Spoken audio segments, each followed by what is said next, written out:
বন্ধুরা, আপনারা যদি এই ভিডিওটি সম্পূর্ণ আবেগ অনুভব করতে চান তাহলে ভিডিওটি না টেনে সম্পূর্ণ দেখুন। বন্ধুরা, আমার নাম হলো অর্জুন। আমি ক্লাস 8-এ পড়ি। আমার বাবার নাম হলো সুদীপ। তিনি একটি ছোট হার্ডওয়্যারের দোকান চালান। আমার মা রিমা বেশিরভাগ সময় শান্ত থাকেন, কিন্তু মাঝে মাঝে তার মেজাজ খুব খিটখিটে হয়ে যায় এবং তিনি অদ্ভুত আচরণ করেন। একদিন রাত তখন প্রায় 11টা বাজে। মা খুব অস্থির হয়ে উঠছিলেন। বাবা তাকে শান্ত করার চেষ্টা করছিলেন, কিন্তু মা তার সাথে উচ্চস্বরে কথা বলছিলেন। আমি ঘরের বাইরে থেকে সব শুনছিলাম। আমি চুপচাপ দরজার কাছে গিয়ে দেখি মা খুব রেগে আছেন আর বাবা চুপচাপ সোফায় বসে আছেন। কিছুক্ষণ পর বাবা ঘর থেকে বেরিয়ে এলেন। বাইরে এসে আমাকে দেখে বাবা ক্লান্ত স্বরে বললেন, অর্জুন, আজ রাতে আমি তোমার মায়ের সাথে ঘুমাতে পারবো না। ওর মেজাজটা আজ একটু বেশি খারাপ। যদি তোমার ঘরে একটু জায়গা দাও তাহলে আমি ওখানেই ঘুমাতে চাই। কাল সকালে দোকানে অনেক কাজ আছে।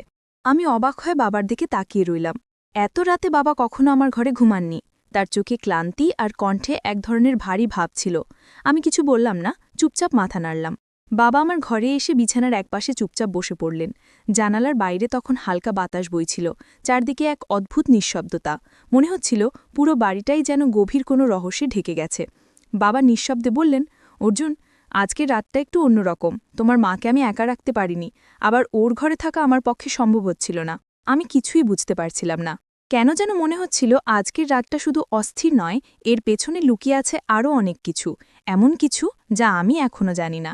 বাতাসের শব্দে জানালার পর্দা নড়ে উঠছিল, আর আমার মনে হচ্ছিল এই রাতটা হয়তো আমার জীবনের গল্পটাই বদলে দেবে। তারপর বাবা ধীরে ধীরে বিছানায় শুয়ে পড়লেন। আমি চুপচাপ বসে থাকলাম, ভাবছিলাম বাবা তো ঘুমিয়েই পড়েছেন, তাহলে আমি একটু মোবাইলটা বের করি। আমি আস্তে করে মোবাইলটা হাতে নিলাম। তখন স্ক্রিনে আলো জ্বলে উঠতেই ঘরের এক কোণ যেন হঠাৎ আলোকিত হয়ে গেল। মনে হচ্ছিল নীরবতার মধ্যে এই আলোটা যেন খুব বেশি কিছু বলে দিচ্ছে। আমি আমার পছন্দের ভিডিওগুলো দেখতে শুরু করলাম। স্ক্রিনে চলতে থাকা দৃশ্যের সাথে সাথে আমার মনও ডুবে যাচ্ছিল অন্য জগতে। কিন্তু হঠাৎ আমার চোখে পড়ল, বাবাকে সত্যি ঘুমাচ্ছেন নাকি আমাকে লক্ষ্য করছিলেন। আমি কয়েক সেকেন্ড নিঃশব্দে তাকিয়ে রইলাম তার দিকে। চোখ বন্ধ, নিঃশ্বাস ভারী, মনে হচ্ছিল ঘুমাচ্ছেন, তবু মনটা শান্ত হচ্ছিল না। তখন আমি মোবাইলের সাউন্ডটা একটু কমিয়ে দিলাম, যেন বাবা কিছু শুনতে না পারেন। কিন্তু ঠিক তখনই বাবার এক চোখ ধীরে ধীরে খুলে গেল। আমার বুকের ভেতর কেমন জানি ধুকপুক করে উঠল। তিনি কিছু বললেন না, শুধু স্থির দৃষ্টিতে তাকিয়ে রইলেন আমার দিকে। আমি বুঝতেই পারলাম না তিনি ঘুমের ঘোরে তাকাচ্ছেন নাকি জেগে আছেন। আমি তাড়াতাড়ি মোবাইলটা বন্ধ করে চোখ বুজে ঘুমের ভান করলাম। ভাবলাম বাবা যখন পুরোপুরি ঘুমিয়ে পড়বেন তখন আমি আমার ভিডিও দেখব। কিন্তু আমি তখনও বুঝতেই পারিনি বাবা আমাকে ফলো করছেন। আমার মোবাইলের স্ক্রিনে কি চলছে, আমি কি দেখছি কিংবা কি শুনছি, সবকিছুই যেন তিনি নিঃশব্দে টের পাচ্ছিলেন। তিনি একদম চুপচাপ শুয়ে রইলেন, চোখ বন্ধ, মুখে একটিও শব্দ নেই। আমি ভাবলাম বাবা ঘুমিয়ে গেছেন, তাই আবার মোবাইলটা হাতে নিলাম। এবার সাউন্ডটা একটু জোরে দিলাম। ভেবেছিলাম তিনি ঘুমের মধ্যে কিছুই শুনতে পাবেন না, কিন্তু না, বাবা ঘুমিয়ে পড়েননি। তিনি শুধু ঘুমের ভান করছিলেন, আমি তখনও তা বুঝিনি। আমার মন তখন ডুবেছিল সেই ভিডিওতে, আর ঠিক তখনই বাবা আস্তে করে শরীর নাড়ালেন, যেন ঘুমের ঘোরে। কিন্তু আমার মনে হচ্ছিল তিনি সবকিছু শুনছেন। বাতাসের শব্দ, ঘড়ির টিকটিক আর মোবাইলের মৃদু সাউন্ড মিশে এক অদ্ভুত পরিবেশ তৈরি করেছিল ঘরের ভেতর। ঠিক সেই সময় হঠাৎ করে জানালার পর্দা জোরে দুলে উঠল। আমি একটু ভয় পেয়ে গেলাম। মোবাইলটা তাড়াতাড়ি অফ করে বিছানার পাশে রাখলাম। বাবা তখনও একইভাবে শুয়ে আছেন, মুখে একটু শব্দ নেই, কিন্তু তার নিঃশ্বাসের শব্দটা যেন একটু বেশি ভারী হয়ে উঠল। আমি ভাবলাম হয়তো তিনি ঘুমের ঘোরে আছেন, কিন্তু পরের মুহূর্তে এমন কিছু ঘটল যা আমার শরীর কাঁপিয়ে গেল। বাবা হঠাৎ করে খুব আস্তে করে বললেন, অর্জুন, এখন কটা বাজে? আমি একটু থমকে গিয়ে বললাম, প্রায় 12টা বাজে। বাবা, তুমি ঘুমাও। তিনি তখন কিছুক্ষণ চুপ করে রইলেন। তারপর ফিসফিস করে বললেন, তুই ঠিক এখন কি করছিলি? আমি হতভম্ব, কণ্ঠ আটকে গেল।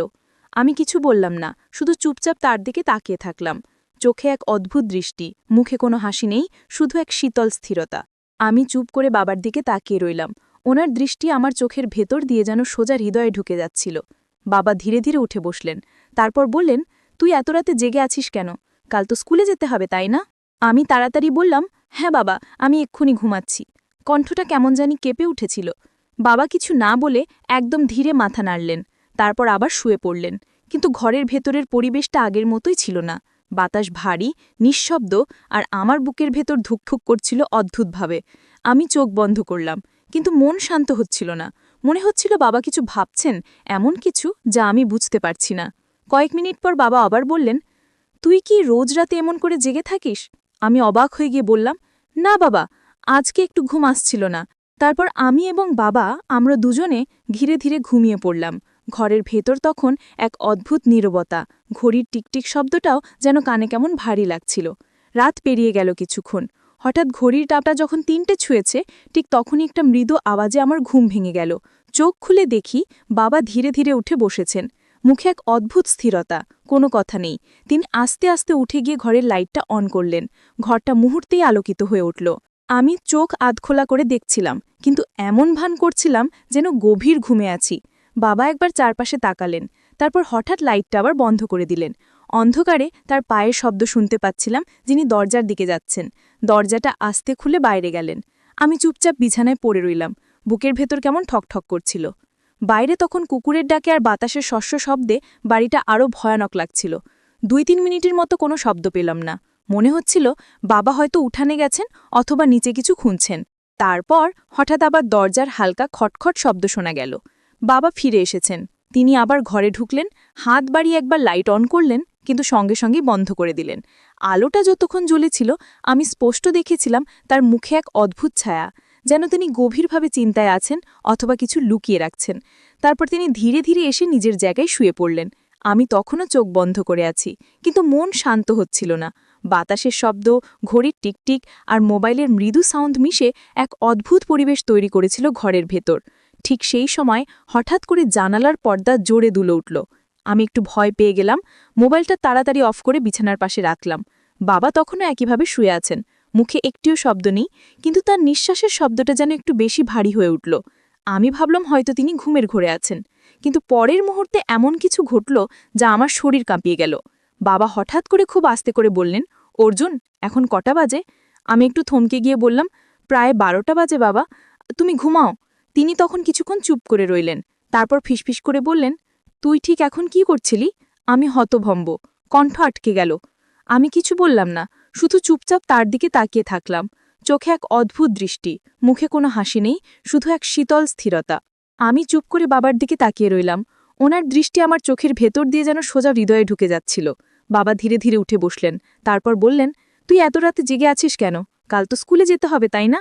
আমি তাড়াতাড়ি বললাম, হ্যাঁ বাবা, আমি এক্ষুনি ঘুমাচ্ছি। কণ্ঠটা কেমন জানি কেঁপে উঠেছিল। বাবা কিছু না বলে একদম ধীরে মাথা নাড়লেন, তারপর আবার শুয়ে পড়লেন। কিন্তু ঘরের ভেতরের পরিবেশটা আগের মতোই ছিল না। বাতাস ভারী, নিঃশব্দ, আর আমার বুকের ভেতর ধুকফুক করছিল অদ্ভুতভাবে। আমি চোখ বন্ধ করলাম, কিন্তু মন শান্ত হচ্ছিল না। মনে হচ্ছিল বাবা কিছু ভাবছেন, এমন কিছু যা আমি বুঝতে পারছি না। কয়েক মিনিট পর বাবা আবার বললেন, তুই কি রোজ রাতে এমন করে জেগে থাকিস? আমি অবাক হয়ে গিয়ে বললাম, না বাবা, আজকে একটু ঘুম আসছিল না। তারপর আমি এবং বাবা আমরা দুজনেই ধীরে ধীরে ঘুমিয়ে পড়লাম। ঘরের ভেতর তখন এক অদ্ভুত নীরবতা, ঘড়ির টিকটিক শব্দটাও যেন কানে কেমন ভারী লাগছিল। রাত পেরিয়ে গেল কিছুক্ষণ। হঠাৎ ঘড়ির কাঁটা যখন ৩টে ছুঁয়েছে, ঠিক তখনই একটা মৃদু আওয়াজে আমার ঘুম ভেঙে গেল। চোখ খুলে দেখি বাবা ধীরে ধীরে উঠে বসেছেন, মুখে এক অদ্ভুত স্থিরতা, কোনো কথা নেই। তিনি আস্তে আস্তে উঠে গিয়ে ঘরের লাইটটা অন করলেন। ঘরটা মুহূর্তেই আলোকিত হয়ে উঠল।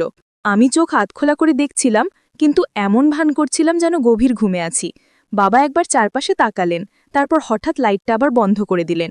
অন্ধকারে তার পায়ের শব্দ শুনতে পাচ্ছিলাম, তিনি দরজার দিকে যাচ্ছেন। দরজাটা আস্তে খুলে বাইরে গেলেন। আমি চুপচাপ বিছানায় পড়ে রইলাম। বুকের ভেতর কেমন ঠকঠক করছিল। বাইরে তখন কুকুরের ডাকে আর বাতাসের শস্য শব্দে বাড়িটা আরও ভয়ানক লাগছিল। ২-৩ মিনিটের মতো কোনো শব্দ পেলাম না। মনে হচ্ছিল বাবা হয়তো উঠানে গেছেন অথবা নিচে কিছু খুঁজছেন। তারপর হঠাৎ আবার দরজার হালকা খটখট শব্দ শোনা গেল। বাবা ফিরে এসেছেন। তিনি আবার ঘরে ঢুকলেন, হাত বাড়িয়ে একবার লাইট অন করলেন, কিন্তু সঙ্গে সঙ্গে বন্ধ করে দিলেন। আলোটা যতক্ষণ জ্বলেছিল আমি স্পষ্ট দেখেছিলাম তার মুখে এক অদ্ভুত ছায়া, যেন তিনি গভীরভাবে চিন্তায় আছেন অথবা কিছু লুকিয়ে রাখছেন। তারপর তিনি ধীরে ধীরে এসে নিজের জায়গায় শুয়ে পড়লেন। আমি তখনও চোখ বন্ধ করে আছি, কিন্তু মন শান্ত হচ্ছিল না। বাতাসের শব্দ, ঘড়ির টিকটিক আর মোবাইলের মৃদু সাউন্ড মিশে এক অদ্ভুত পরিবেশ তৈরি করেছিল ঘরের ভেতর। তো বন্ধুরা, এই গল্পটি কিন্তু এখানেই শেষ নয়। এই গল্পটির দ্বিতীয় পর্ব অবশ্যই রয়েছে। যদি আপনারা দ্বিতীয় পর্ব পেতে চান, তাহলে অবশ্যই এই চ্যানেলটি সাবস্ক্রাইব করে পাশে থাকা অল নোটিফিকেশন অন করে রাখবেন। আর আগে থেকে যারা এই চ্যানেলটি সাবস্ক্রাইব করে রেখেছেন, আপনাদের জন্য অনেক বেশি ভালোবাসা রইল। তো আজকে এই পর্যন্ত, ধন্যবাদ।